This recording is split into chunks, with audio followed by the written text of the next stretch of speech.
I never have an expectation for anyone in my life to be perfect. I never have an expectation that people won't create damage. But what I say all the time is the trash from your past is not your fault, but it does become your responsibility once you become aware of it, or you start burying others in yours.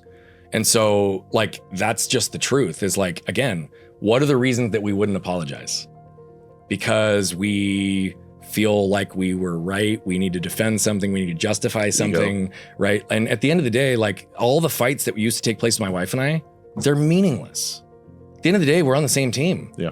But we would believe we weren't on the same team, which would cause all these rifts and divides that didn't actually serve us moving forward. And so the awareness and ownership are huge. The work that really starts to transfer it though is the unpack element, because we have to get to the source or sources of those emotions, or otherwise we're just masking them. We can understand the patterns of how they show up in our body physiologically, like I was talking about earlier with shame.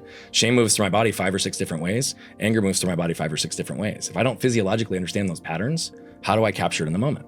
Right? And so in the unpacking process, oftentimes what we'll find is that like there's these small nuances to families that people are like, oh, I didn't have any trauma growing up. I had a great childhood. But then, you know, I have a client who was running a $2 million business, but he was running in complete levels of shame. And anytime he would face a male dynamic in a competitive or negotiation, scarcity would creep in, his energy would shift, and he'd flop on the deal. So the root of his shame actually was directly tied to the relationship he had with his brother and his father. And though there wasn't any abuse, it was just the dynamics of those relationships that always made him feel unworthy. It triggered shame, but until we got to the process of him understanding where that developed, he couldn't escape it.